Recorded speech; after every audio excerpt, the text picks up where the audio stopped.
삼보 모터스 2025년 3분기 누적 실적을 2024년 실적 대비로 분석을 해서 소개를 하겠습니다. 매출 진도율 82.3%, 영업이익 58.4% 감소했습니다. 가공비 배부 재고자산 회전율은 23회전으로 매우 높은 편이고 PBR은 0.53 상태입니다. 납품단가 인상시켜 주어야 되지 않을까? 삼보 모터스 입장에서 대변을 해주고 싶네요. 구독, 좋아요 부탁드립니다. 스루풋 손익 실전 분석의 필수 요소. 원가회계 손익의 불합리한 점을 알리기 위해 시작한 스루풋 손익 실전 분석을 창출하는 과정에 필수 주석 항목은 재고자산 명세와 비용의 성격적 분류 데이터였습니다. 이 두 가지 데이터는 필수적으로 필요합니다. 기업 매출 규모 등에 따라 주석 공시 의무를 생략하는 것이 비용의 성격적 분류 데이터인 경우가 많습니다. 그럴 경우 연간 사업보고서 주석에는 생략할 수 없으므로 연간 데이터에서 가공비율을 산출합니다. 그 후 원재료 가격의 추이를 보고서 당해년도에 적용할 가공비율을 가정합니다. 그리고 필요 데이터들을 역산해서 산출해내서 분석을 하고 있습니다. 분기 보고서에 재고자산 명세는 생략하지 않는 경우가 많으므로 재고자산의 변동은 실제 데이터를 넣을 수 있으나 비성분과의 비교는 불가능합니다. 왜냐하면 맞추어준 수치이기 때문입니다. 그래서 3분기 대비 전년도 실적을 비교해서 분석을 처음으로 해보는 것으로 했습니다.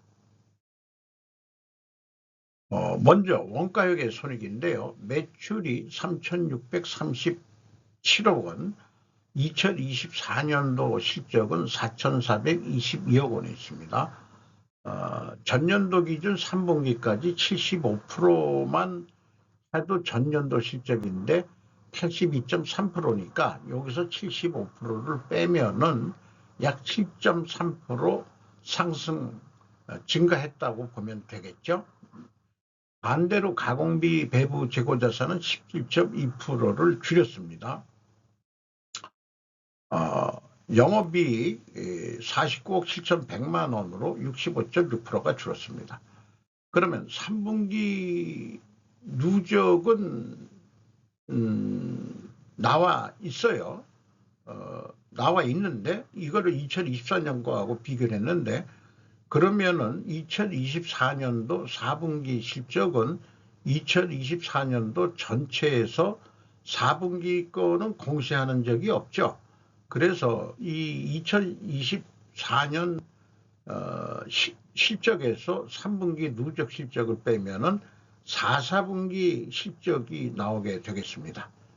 4분기에 이 삼보 모터스는 재고를 23.4% 증가한 것으로 산출이 됩니다. 3분기 공시 후 우리가 접하는 것은 연간 사업보고서이다. 때문에 4분기 실적은 별도로 계산해 보아야 한다. 즉 연간 실적에서 3분기 말 누적 실적을 빼면 된다. 전년 동기 대비가 분기 공시 기준이다. 연말 예측을 위하여 연간 실적 대비 3분기 진도율을 비교해 보기로 했습니다. 삼보 모터스는 2024년 말 가공비 배부 재고가 23.4% 증가했어요. 원가 회계는 재고 증가는 영업이익 증가로 나타납니다. 3분기까지 재고를 줄였다가 연말에 왕창 올렸다는 얘기입니다. 왜냐? 실적을 좋게 하기 위해서 재고를 증가시킬 수 있다. 이렇게 인식이 됩니다. 이렇게 비교를 해보면 좀 더 인식이 용이합니다. 스루풋 회계로 분석한 결과는 82.3% 진도고요. 매출 재료비는 85% 진도를 보이고 있습니다. 이 진도일 증감에 의해서도 원재료 가격이 상승했다라고 플러스니까 2.8%니까 원재료 가격이 상승했다라고 볼 수 있겠습니다. 슬프율은 2.2% 하락했습니다. 운영경비 80.3% 크게 증가했습니다. 진도죠. 증가한 게 아니죠. 80.3%에 도달했습니다. 기준은 75%로 보면 되겠어요. TOE 생산성은 1.05로 0.05포인트 하락했고, 슬픈 영업이익은 56억 2,100만 원으로 전년도 영업이익보다는 58.4%가 감소한 거로, 요거는 전년 실적 대비 그만큼 감소했다, 이렇게 산출을 했습니다. 원가 회계 영업이익보다는 6억 5천만 원이 더 이익이 나는데, 이것은 가공비 배부 재고자산을 감소시켰기 때문입니다. 재고자산 명세를 보면은 3분기에 상품, 제품, 제공품 140억 5,300만 원인데 2024년 말 재고는 169억 8천만 원, 그러니까 29억 2,600만 원을 줄인 거예요. 2024년도 전체적으로는 38억 8,900만 원을 연간적으로는 증가를 시킨 겁니다. 그러니까 29억을 감소시켰다가 38억으로 오히려 증가를 시킨 거죠. 이 추세를 보아 2025년도 4분기는 분명 재고를 증가시켜 영업이익이 더 나오도록 할 것으로 예상이 됩니다. 원가 회계는 재고의 증가는 이익의 증가니까요. 비용의 성격적 분류, 2024년도 거를 그래서 해서 가공 비율을 산출해 낸 겁니다. 23.5%가 산출이 됩니다. 그래서 2025년도에는 얼마를 적용할 거냐? 원재료 가격 추이를 먼저 봤어요.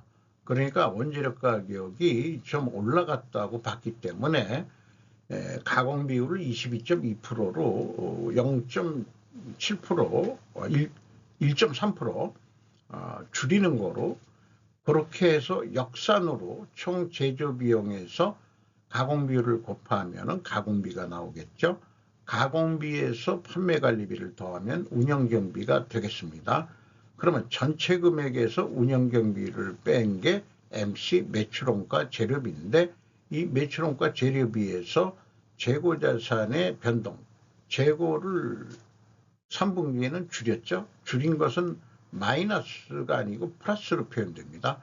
전년도는 증가했기 때문에 마이너스로 표현이 되겠습니다. 그래서 이렇게 산출을 해낸 거죠. 회사는 분기보고의 비성분 데이터를 비공시하고 있습니다. 분석을 위해 연간 비성분 데이터를 분석해서 가공 비율을 산출해서 2025년 3분기에 가정률을 제공하여 역순으로 산출했습니다. 비성분의 상품의 판매액이 근데 누락되어 있습니다. 여기에 보면은 상품이 조금이라도 있었죠. 2024년 총 제조비용과 Q 총 제조비용과 1,000만 원 이상의 차이가 이를 입증한다. 이렇게 좀 표현될 수 있겠습니다. 이것은 맞춰준 수치이기 때문에 의미가 없습니다. 마찬가지로 앞에서 표현한 대로 상품의 증감액을 가감하면 맞습니다. 그러니까 이 2020년 3분기에는 맞춘 수치므로 의미가 없고 2024년도 갭은 상품의 증가액이다. 이렇게 좀 말씀드릴 수 있겠어요. PQ총 제조비용도 마찬가지의 갭이 있게 되고요. 현금 흐름표 기준 전체 재고자산의 증감액 검증이 되지 않습니다. 재고자산 회계가 맞지 않으면 다른 영역도 신뢰도가 떨어질 것입니다. 자, 이거를 요 위에다가 표현했는데 현금식으로 읽어볼게요. 현금이 44억 들어왔으면 재고가 그만큼 줄어야 되는데 36억 분이 줄질 않았습니다. 7억 8천만 원의 그 재고가 남아있다는 얘기예요. 차이가 있다는 얘기예요. 그 돈이 거꾸로 공짜로 들어왔냐? 재고자산 평가손실액을 다시 빼주면은 오히려 그 차액은 8억 3,700만 원으로 늘어나게 됩니다. 이렇게 현금 흐름도 못 맞추면은 좀 곤란하겠습니다. 원가회계의 영업이익 차이는 재고 감소액에서 가공 비율을 곱하면은 검증해 낼 수 있습니다. 주요 경비는 2023년도에 비성분 데이터가 없으니까 비교가 불가능하고요. 2024년도 직원이 518명이었는데 지금 542명으로 24명이 증가했어요. 아마 연평균 임금이 내려갔을 수 있습니다. 신입사원 증가로. 이 정도만 계산해 낼 수가 있어요. 영양평가 지표로서 재고 회전율이 상승했고 수급분율은 떨어졌습니다. 2024년 대비 3분기 대비에도 동일한 논리를 적용할 수 있다고 봅니다. 이 역방향이면 분식회계 개연성 가정을 세웁니다. 영업하고 구매 평가 지표, 매출 채권 수금 속도 2.9회전 팍 떨어졌네요. 그리고 매입 채무 지급 속도도 떨어졌습니다. 자금이 그만큼 안 돈다는 얘기인데 현금 보포율이 9.1%, 전년도에는 12.7%였습니다. 주봉 ROI 자본 회수율 3.3%로 4.5% 하락했습니다. 이 분식회계 가정 이론에 대한 논리적인 표현이 되겠습니다. 그래서 재고 회전율을 상승했고 슬픈율을 하기 때문에 역방향이라서 분식회계 개연성 가정을 세우는데 이것을 반증하려면은 원재료 가격이 하락해야 되고 그 다음에 판매 가격도 모두 내려가야 됩니다. 원재료 가격이 하락했냐? 이렇게 표현하고 있어요. 당사의 제품 생산을 위한 철판 및 주요 자원은 왕성차 업계들로부터 안정적으로 공급받고 있으며 기타 원재료는 시중 구매를 하고 있습니다. 따라서 환율 및 국제 원재료 가격 변동에 따라 매입 단가에 영향이 발생합니다. 주요 자재는 사급을 받는 것으로 설명하고 있다. 어쨌든 원재료 가격 추이는 생략하고 있다. 사급을 받는 쪽이 원한다면 분명 사급 원재료 단가는 알 수 있을 거라고 저는 생각을 합니다. 원부재료 단기 매입액을 표현한 게 있어요. 요게 100만원 단위인지 지금 1000원 단위인지 100만원 단위일 거 아니 1000원 단위일 것 같습니다. 금액상. 원부재료 매입 규모와 비성분 원부재료 사용액 규모와 비대칭적으로 너무 차이가 많습니다. 따라서 재고 흐름으로 보여줄 필요가 있겠습니다.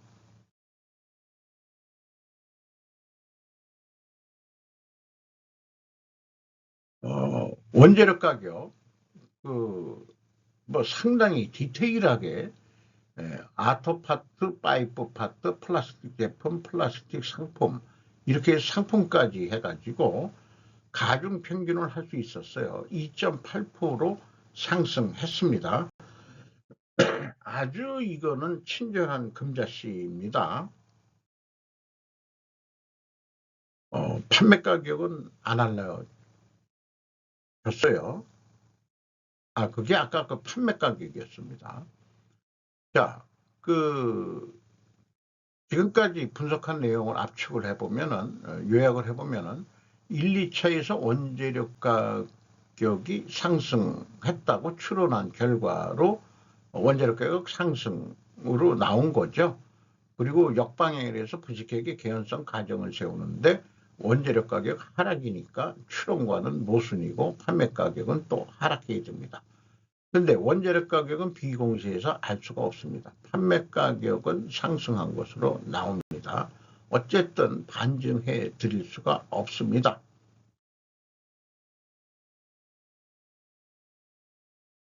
현금 재무지표로서 1번 EAT 세후현금 순이익 256억 원 흑자가 되겠습니다.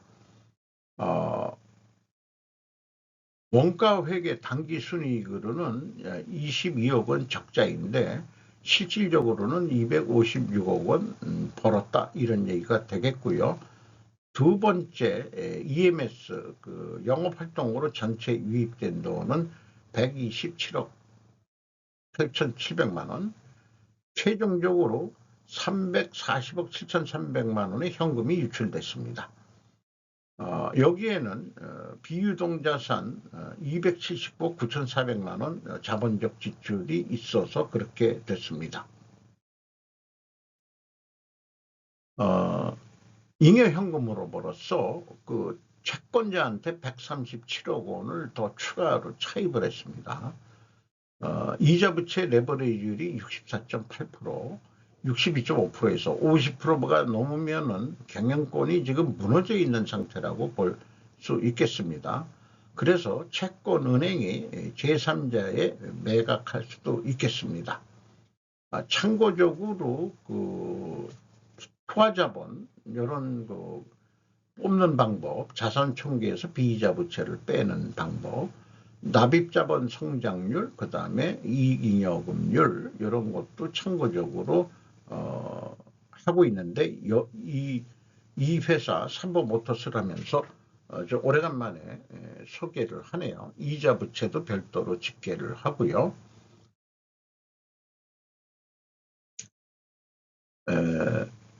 3분기까지 실적을 대비해서 그 연간 매출액을 예측해 보도록 하겠습니다.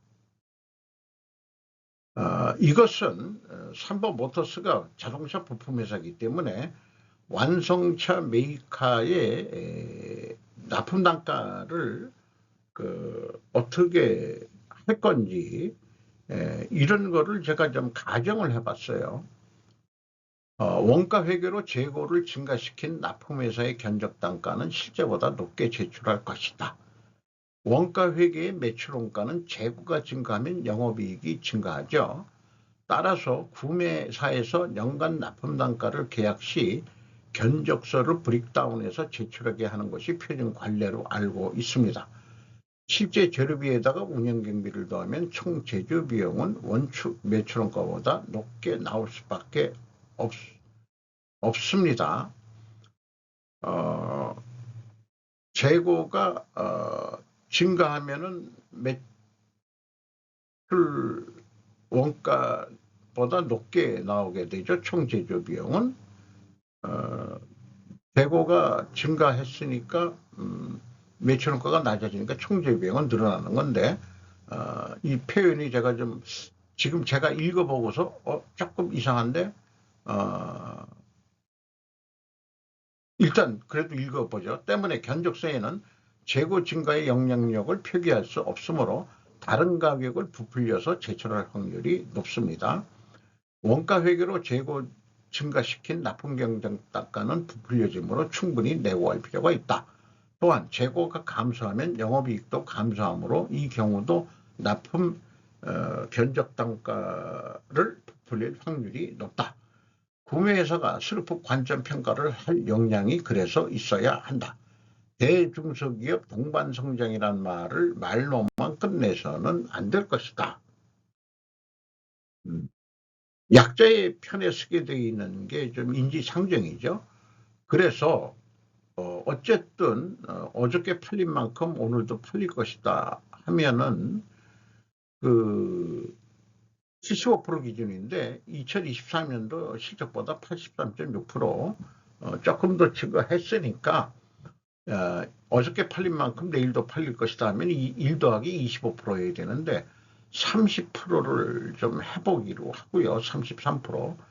영업이익도 25%가 아니고 더블로 이익이 별로 안 나니까 이렇게 해서 두 가지 목표액을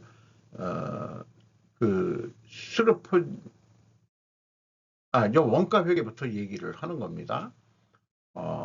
원가 회계부터 제가 했네요. 그래서 그렇게 되면은 4,811억 원을 할 것 같습니다. 매출 원가는 4,266억 원인데 여기 매출 원가가 있는데 재고를 증가시키는 거로 했어요. 감소를 시켰기 때문에. 그러면은 생산재료비 34% 증가하고 그 다음에 가공비 33% 증가하는 거로 해서 그 다음에 재고는 15% 증가하는 거로 하면은 총 제조 비용 나온 거에서 재고가 증가한 거로 했을 때는 매출 원가가 더 낮아지는 거로 이렇게 했는데 견적서를 내라 그러면 이렇게 낼 것 같다 이게요. 실제 금액은 이런데 48만 3,260원 하나의 부품 단가로 비유를 하죠. 49만 원, 너무 부풀리지도 않고 구매하는 쪽도 빤히 잘 알고 있으니까 재고를 증가시킨 예측 시뮬레이션에 의한 영업이익도 기대 이하이므로 납품 계약 단가 견적 역시 부풀릴 것으로 예상됩니다. 49만 원. 그런데 내고를 당해가지고 48만 5천 원 하면은 영업이익은 11,304원밖에 안 남는다. 그래서 제가 이런 식으로 하다 보니까 회사가 부채 비율이 60%도 넘어버렸고 이익을 내기 위해서 그러면 단가를 낮췄으니까 판매 물량을 더 달라 7.5% 더 매출을 했을 때 재고가 15% 올라간다고 했었는데 7.5% 더 증가시키니까 7.5%만 증가를 하겠죠. 재고가 더 감소했으니까.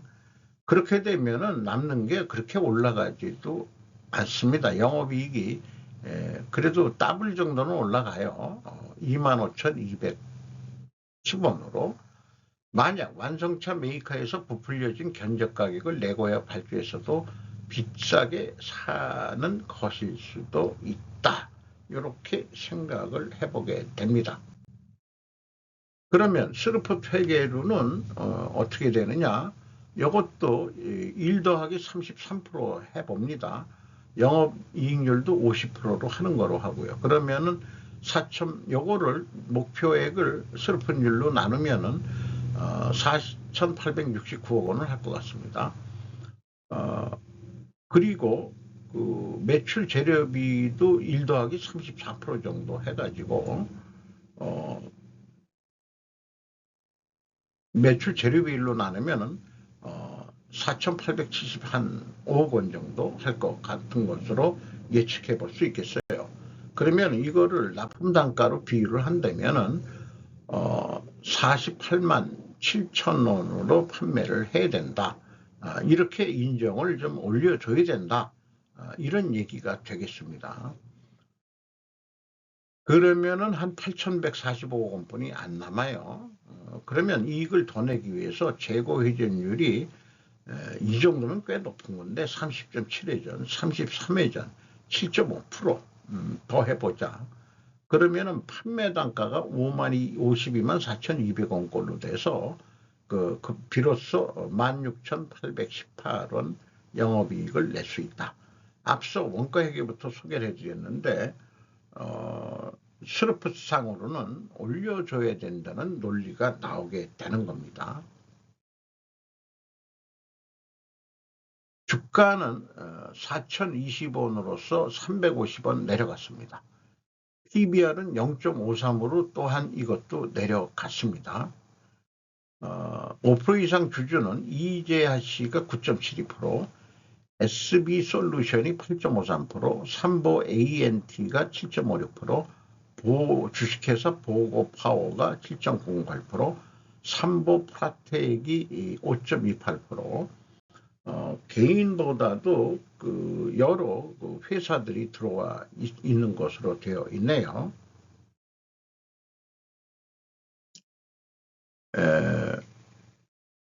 이 회사도 생산 방식은 뭐 주문도 있어야 되고, 그 다음에 재고 계획 생산도 있어야 되고, 적기 생산과 계획 생산을 두 가지를 다 잘 버무려서 하는 그런 복잡한 생산 관리를 해야 될 것 같습니다. 이상 삼보 모터스 분석 내용을 소개해 드렸습니다.